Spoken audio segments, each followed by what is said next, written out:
Moving on to our top international story this hour, we are following some disturbing news out of the tech world, as this week the Confederation of British Industry, or CBI, issued a warning about the future of microchips in the workplace.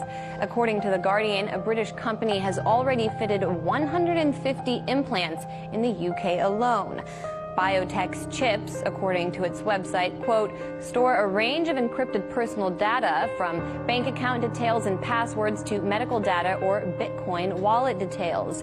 The device is implanted between the thumb and forefinger, and depending on which kit you choose, costs between $90 and just over $330. The CBI, which represents 140 trade associations and 190,000 businesses, told The Guardian, quote, while technology is changing the way we work, this makes for distinctly uncomfortable reading. Firms should be concentrating on rather more immediate priorities and focusing on engaging their employees. The organization is concerned that employers could eventually force workers to be chipped, the way you may chip your pets, for example. The Secretary General of the Trade Union Congress in the UK added, quote, microchipping would give bosses even more power and control over their workers. There are obvious risks involved, and employers must not brush them aside or pressure staff into being chipped.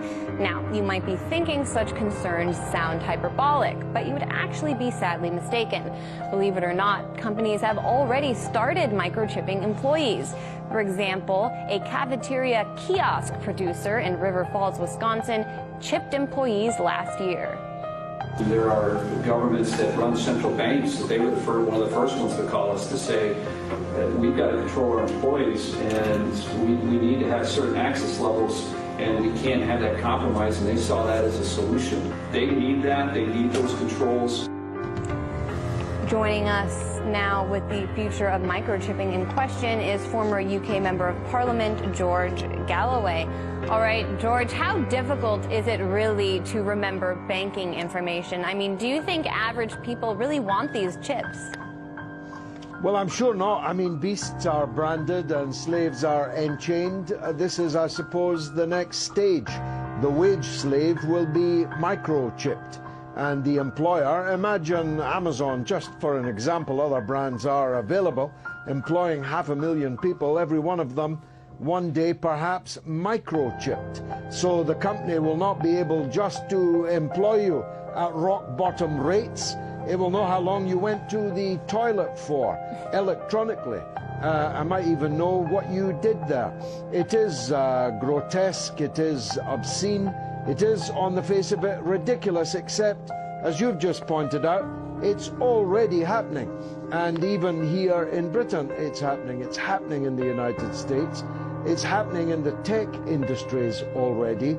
And of course, it's all very well saying it's voluntary, but when you're a wage slave, voluntary doesn't mean much. If it's get this job and sign up for the chip, or don't get the job, well, people will take the chip.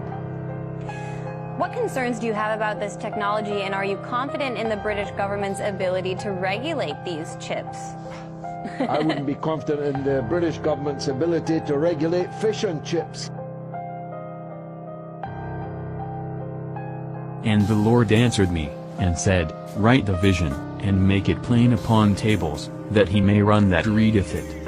For the vision is yet for an appointed time, but at the end it shall speak, and not lie, though it tarry. Wait for it, because it will surely come, it will not tarry.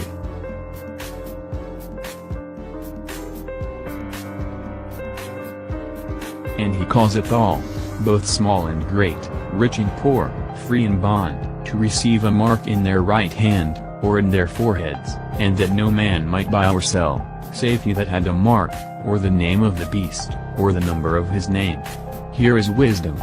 Let him that hath understanding count the number of the beast, for it is the number of a man, and his number is 666.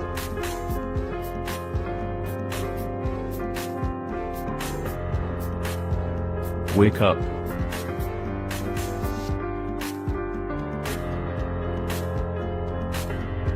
You cannot escape biblical prophecy. Shalom.